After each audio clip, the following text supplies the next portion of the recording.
All right, guys, we made it to the end of step 2, which, as you know, are more passive promotional strategies. Now, before you get super excited and get into step 3, I highly recommend you take action now if you haven't already on what we just talked about. Now, I'm going to recap for you really quick all the things we talked about. Then I'm going to tell you, okay, well, if I had to choose just a few to do first, which ones would I recommend? So let's cover what we covered.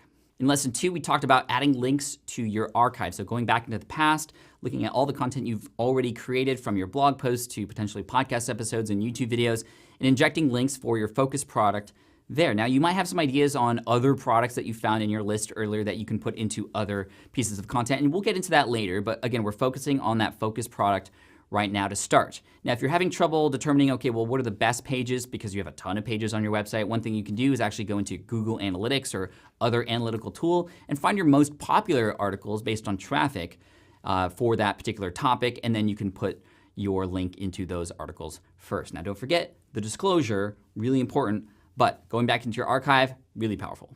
Now, the lesson after that one, it wasn't about stuff that you should do right now. It was mainly, okay, in the future when you create new content, make sure that you're aware that you have this link now and these products that you can put into your content, and just make sure that you're always providing value, obviously always disclosing and offering help with people who have questions about that product. But again, just be aware that in the future, as you create new content, you have these links now.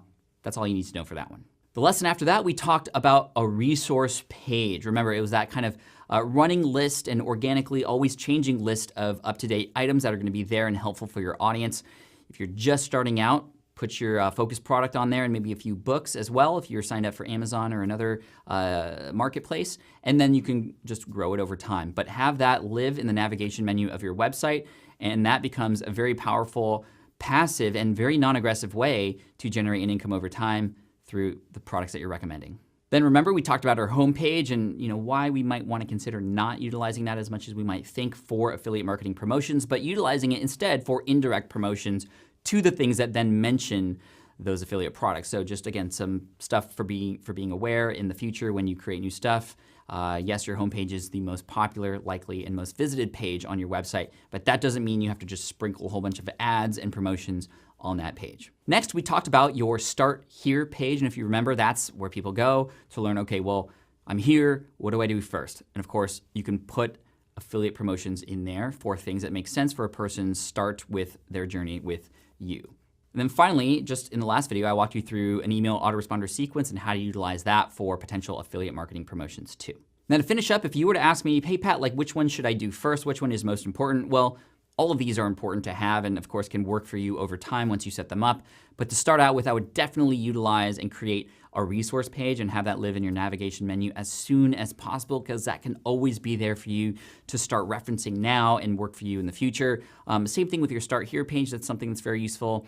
And if you have the time, also your email autoresponder sequence. So doing those things now, you might be even able to just go into your email autoresponder and just change a few things around if you have one up already to start to inject some of these things, or maybe add an email here or an email there that, incorporate some of the strategies that I told you. But either way, just get started, take action now. That is your action item in this video. Go back and do the things that you know are important to set yourself up for long-term passive income success passively.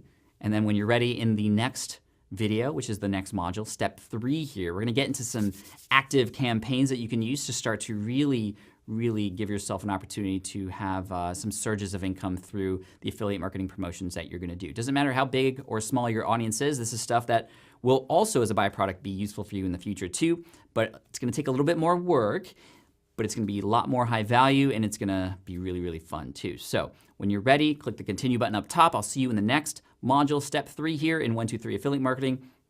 Wonderful job, keep going.